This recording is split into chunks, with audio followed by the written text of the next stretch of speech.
What happens when one of Britain's most beloved actors, a man celebrated for his wit, charm, and elegance, steps into a daytime talk show expecting a pleasant exchange, only to find himself cornered in an on-air clash that spirals completely out of control? That's exactly what happened when Bill Nighy appeared on Loose Women, a segment that began with laughter but ended with one of the most shocking walk-offs in the show's history. Bill, admired around the world for roles in Love, Actually, The Best Exotic Marigold Hotel, and countless acclaimed dramas, entered the set with his trademark understated warmth. He has always carried himself with a certain gentleness, a quiet sophistication that made audiences adore him. On this occasion, he had come to discuss his latest film, a project praised for its emotional depth and subtle power. The atmosphere at first seemed light-hearted, with the panelists engaging him about his career, his charm, and his reputation as one of the finest character actors of his generation. But as often happens on Loose Women, moments of playful banter can quickly give way to pointed questions. Denise Welch, known for her fiery nature and willingness to dig deeper than her co-hosts, shifted the tone without warning. Instead of asking about the film or his craft, she raised issues that touched on Bill's personal life, subjects he had avoided in countless interviews over the years. The energy in the room shifted. The warmth that had filled the air seemed to evaporate as she leaned in with her trademark intensity, determined to push him in ways he clearly hadn't anticipated. At first, Bill tried to parry her questions with humor, using the dry wit that had become one of his trademarks. He smiled faintly, deflecting with self-deprecating remarks, attempting to maintain the elegance for which he was known. But Denise was relentless. Each time he sidestepped, she pressed further, her voice taking on an edge that contrasted sharply with the tone of the other panelists, who sat nervously, clearly sensing the tension building. The audience, too, grew restless. Some leaned forward, intrigued by the conflict, while others shifted uncomfortably in their seats, sensing that something was unraveling before their eyes. Bill's posture stiffened ever so slightly, his smile fading into something colder, his tone more clipped. For a man who had built his career on poise and restraint, it was a rare glimpse of frustration breaking through his polished exterior. Denise's remarks soon crossed from probing into provocative. She referenced past rumors and made pointed comments about his personal choices, framing them as questions but delivering them with a sharpness that carried more bite than curiosity. Bill's responses became shorter, his voice firmer. "I don't think that's the sort of thing we should be discussing here," he said at one point, his tone steady but clearly irritated. Yet Denise didn't back down. She pressed further, almost as if she wanted to break through his composure, to force a moment that would make headlines. The other panelists attempted to steer the conversation back toward safer territory. His recent film, his acting process, his reflections on a long and celebrated career. But Denise seized control, keeping the spotlight firmly fixed on her line of questioning. The air inside the studio felt heavy now, a mix of shock and discomfort. Bill adjusted in his seat, his normally relaxed manner replaced by visible tension. His responses became more forceful, his frustration harder to hide. For the first time in years, audiences were seeing a side of Bill Nighy that rarely appeared on camera, the man behind the charm, struggling to maintain composure in the face of what he clearly saw as unfair provocation. By this point, viewers at home were glued to their screens, unable to look away. Social media began to light up almost immediately as clips of the exchange spread. People debated whether Denise had overstepped or whether Bill should have handled the confrontation differently.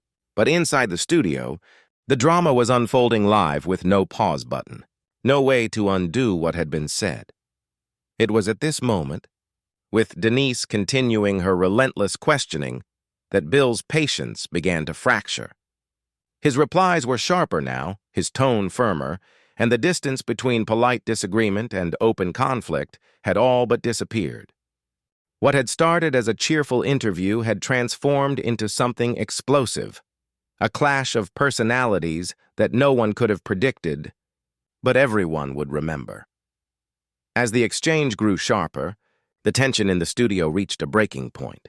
Denise leaned forward, her voice laced with condescension, and asked, "Bill, don't you think the public deserves to know the truth about who you really are, beyond the charming roles you play?" It was a question that sounded less like curiosity and more like accusation. The silence that followed was deafening. Even the studio audience, usually lively and quick to laugh, sat frozen. Bill inhaled slowly, his composure visibly slipping. For a man who prided himself on diplomacy, the strain was etched across his face. He responded carefully at first. "With respect, Denise, I came here to talk about my work, not to have my character dissected." But Denise interrupted, her tone sharper now. "Isn't it convenient, though, that you hide behind your work whenever the harder questions arise?" The jab was too pointed, too personal, and it struck a nerve. The other panelists exchanged uneasy glances. Nadia shifted in her chair, clearly uncomfortable, while Jane Moore tried to interject with a lighter question about the film. But Denise waved her off, determined to keep pressing. "You've built a career on being adored by the public," she said, "and yet you refuse to be open with them. Doesn't that make your charm just a performance?" Bill's expression hardened. His voice, normally soft and measured, carried a weight now. "I am not required to bare my soul on daytime television to validate myself, Denise," he said firmly. "What you call performance, I call boundaries.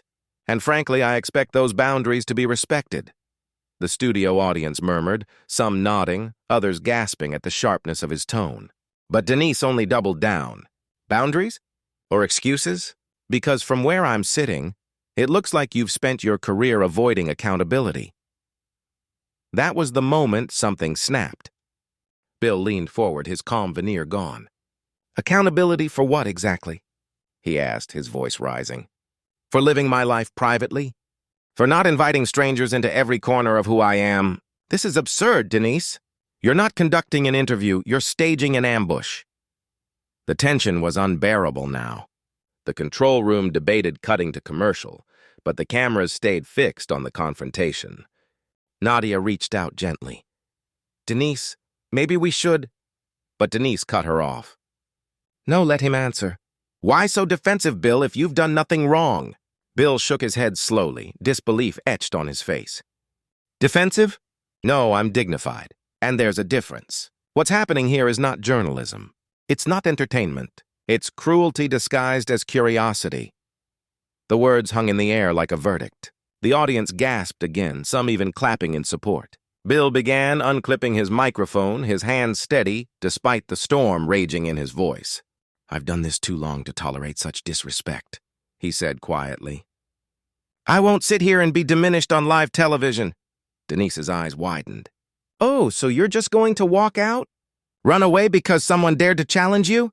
Her tone was mocking, but there was a flicker of panic underneath. Bill stood. The movement sent a shock through the room. The microphone crackled as he pulled it free and placed it on the table with deliberate calm. He looked down at Denise, his height and quiet authority suddenly overwhelming.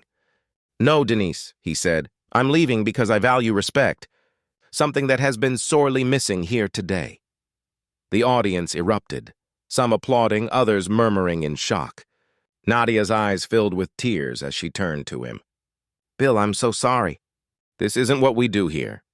Jane stood too, glaring at Denise. "This has gone far enough. You owe him an apology." Denise crossed her arms, her expression defiant. "For what? Asking the questions people want answers to?" Kay Adams finally broke her silence. "No, for turning this into a personal attack. For humiliating a guest who came here in good faith." Bill adjusted his jacket, his dignity intact despite the chaos. He turned back briefly before walking toward the exit. "I came here to share my work," he said, his voice steady. "But I won't stay to be your punching bag. Some of us still believe in decency, even on television." With that, he walked off the set. The cameras followed as the audience rose to their feet, some clapping loudly in support. The producers scrambled, shouting through earpieces, while the remaining panelists tried to salvage the moment. Nadia shook her head in disbelief. Jane leaned forward, her voice tight with frustration. "This is not what this show is supposed to be." And Denise, still seated, muttered under her breath, "Oversensitive. Can't take a bit of criticism." but the room had already turned against her. What had begun as a promotional chat had ended as a live implosion, one that would dominate headlines and social media within minutes.